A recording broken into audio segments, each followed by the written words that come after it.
Se están cumpliendo 41 años de la publicación de El vampiro de la colonia Roma, y como un pretexto para recordarlo, voy a leerles una entrevista que le hicieron al escritor Raúl Rodríguez Cetina, quien falleció en el año 2009.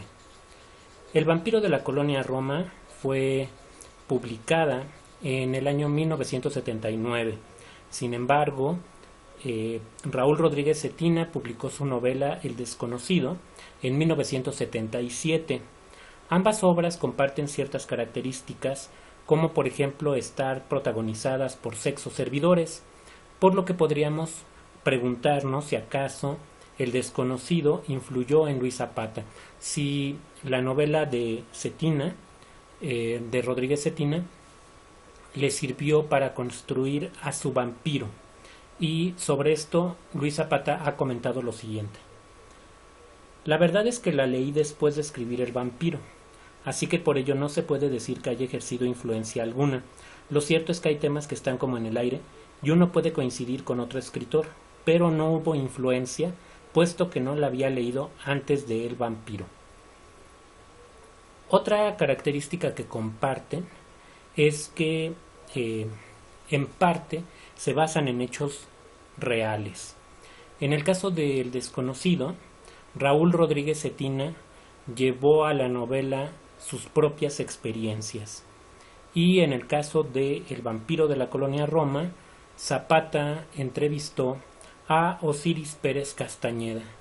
Sobre esto Zapata ha comentado: El vampiro es una novela hecha a partir de grabaciones que llevé a cabo con un muchacho que se dedicaba a la prostitución con hombres, masculina. Hice como 6 horas de grabaciones y tomé ciertos elementos y fui añadiendo otros. La historia en una parte sería verídica y en otras sería ficticia. Entonces, bueno, esta característica también está presente en El desconocido, aunque en ese caso sería autobiográfica. Sin embargo, una diferencia entre estas obras es la forma en que los protagonistas viven su oficio o su trabajo, o cómo llevan a cabo el sexoservicio, puesto que Adonis García lo disfruta, mientras que no pasa esto con el personaje de Raúl Rodríguez Cetina. Yo no he leído El desconocido, espero hacerlo pronto. De esto me he enterado leyendo la entrevista que les comento.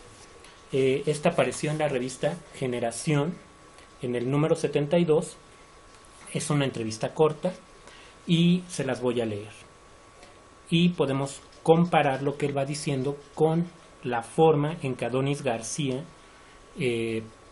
vive sus experiencias y su experiencia dentro del trabajo sexual. La entrevista es de Ricardo E. Tato. Pregunta: ¿de dónde proviene lo relatado en tu primera novela, El desconocido? Es autobiográfico, responde Raúl Rodríguez Cetina. Son vivencias que me ocurrieron durante la pubertad y el paso a la adolescencia, mientras crecía prácticamente solo aquí en Mérida, debido a que provengo de un divorcio, un drama familiar. Por ello fui dejado a la deriva y el rechazo paterno me obligó a vivir por mí mismo. Me hice de un proyecto de vida que consistía en pagarme una carrera rápida de contador y estudiar inglés. Para sostenerme, de los 15 a los 18 años, me vi obligado a sobrevivir mediante la prostitución. ¿Qué te hizo decidir ganarte la vida ejerciendo el oficio de la prostitución? Fue un asunto de necesidad y a través de un amigo las circunstancias se fueron dando, por lo que lentamente me introduje en ese mundo, aunque debo aclarar que nunca pude disfrutar del oficio como tal, ya que en mi mente existía una crisis existencial depresiva que me bloqueaba por completo. Esto se debió a que a los 12 años sufrí por una violación de la que fui víctima, es decir, crecí con miedo debido a que tenía el sexo destrozado. Aceptaba clientes, pero estaba aterrorizado por completo. El abandono familiar y el desprecio paternal me condujeron a caer en esa espiral en la que me topé con ese sádico violador que me ultrajó. Fue el origen de todo. En la actualidad, si bien esos traumas permanecen, aunque superados, quisiera que la ley fuera más severa al respecto. En los casos de pederastia, que es un crimen terrible, debería aprobarse la castración. ¿Cuál era el clima imperante en aquella Mérida de fines de los 60? ¿Qué tal era en la praxis el comercio sexual en una ciudad conservadora y provinciana? En Mérida, la sexualidad normal o heterosexual era reprimida. Las opciones sexuales de otra índole eran escasas, ya que vivíamos en un ambiente de machos homofóbicos, descarados y violentos. Por lo tanto, esas prácticas sexuales eran totalmente clandestinas. A finales de los 60, el Paseo de Montejo no era la suntuosa avenida que hoy conocemos, sitio lleno de bares y restaurantes con diversos puntos de reunión, en donde hoy día ocurre de todo sin mayores problemas. No, en aquel entonces no era un sitio de reunión ni de putas ni de putos. Jamás hubo en esta ciudad ningún bar con esa orientación o giro comercial. Entonces, ¿en qué sitio se llevaba a cabo el comercio sexual? En esa época lo que teníamos era una concentración nocturna en el zócalo de la ciudad, la Plaza Grande, céntrico sitio de convergencia, no solo para los prostitutos, sino para toda la sociedad yucateca.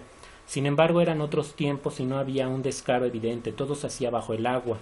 La única manera de detectar a los prostitutos o putos que prestaban su cuerpo era a través de la mirada, ya que todo era simulado y disimulado. Aún no estábamos en la época en la que todos podían salir del closet sin mayor problema.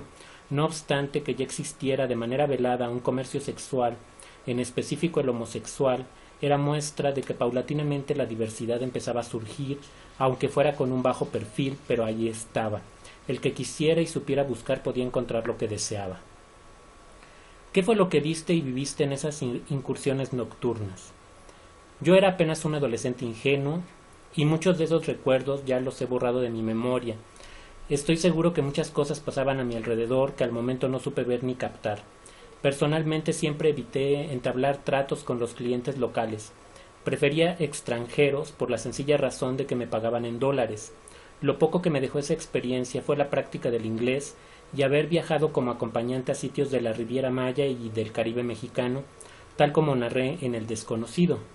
Lo que noté era que los heterosexuales no sabían leer la mirada, por lo que transitar en la Plaza Grande no necesariamente constituía una experiencia desagradable o incómoda, sino al contrario, ya que mucha gente no se daba cuenta de lo que sucedía ahí, o peor aún, no quería saberlo. Es el mal de la sociedad yucateca, sobre todo en Mérida, una ciudad donde aparentemente no pasa nada y a la vez pasa de todo. ¿De qué argucias tenías que valerte para sobrevivir en el oficio? Como te decía, todo era bastante sutil y era más bien un juego de seducción, ya que los homosexuales no querían darse a notar. Evitaban llamar la atención a toda costa. La premisa era dar rienda suelta a sus preferencias de la manera más discreta posible y desfogar los males del bajo vientre sin ser advertidos. En mi caso, yo era incapaz de provocar a alguien. Siempre fui abordado, generalmente, por turistas extranjeros que andaban en busca de carne fresca. Supongo que a tus 15 años eras carne fresca apetecible para los clientes con ese gusto peculiar. Claro, al darme cuenta de ello, lo que tuve que hacer fue perfeccionar mi técnica, que consistía en destilar sensualidad para atraer a los pederastas, que eso eran, solo que aún no le poníamos nombre. De todas maneras, la pederastia en Mérida era menor. Lo más importante era el comercio homosexual. Lamentablemente estas líneas difusas fueron mezclándose, ya que en el mundo gay los mayores le daban dinero a los menores, los apadrinaban, por lo que el círculo vicioso de la prostitución sexual era difícil de determinar. Comenta el entrevistador. Una de las características de la sociedad yucateca en ese entonces era el doble estándar que manejaba, ya que otros escritores y personalidades locales me han hablado de los mayates, supuestos sexoservidores que sin ser homosexuales se prestaban a ese negocio sexual de brindar placer a cambio de dinero. Raúl Rodríguez Cetina responde: sí, es risible cómo se daban esas cosas ante el ojo público, y que si bien no era bien visto, no era tan perseguido como la homosexualidad. El asunto con los mayates es que supuestamente son heterosexuales, machines sin ninguna duda, que inclusive tenían novia o mujer, lo cual les evitaba cualquier suspicacia por parte de los demás. Lo que hacían era fungir como la parte activa de una relación homosexual a cambio de dinero. En su disparatada lógica, esto no los hacía putos ni mucho menos, solo era una forma de ganarse la vida. Sus amigos lo sabían y en muchos casos sus mujeres también, pero es curioso cómo esto nunca fue esgrimido en su contra o en detrimento de su reputación. Hoy en día se sigue dando y tenemos un nombre para ello: bisexualidad. ¿Qué diferencias notas ahora en Mérida en comparación con esos tiempos? Mérida ya no es una ciudad provinciana en muchos aspectos, sobre todo debido a la globalización y al flujo de información, por lo que es mucho más cosmopolita que la que a mí me tocó vivir. Por lo tanto, no es de sorprender que hasta su literatura sea reflejo de ello, como lo demuestra el libro de cuentos Los mártires del Freeway y otras historias de Carlos Martín Briceño, en donde se relata lo que sucede en el mundo gay meridiano, en los que la proliferación de antros y bares gay han propiciado que la escena se difunda y se vuelva común. Y hasta aquí la entrevista que le hicieron y que apareció, como les comento, en la revista Generación.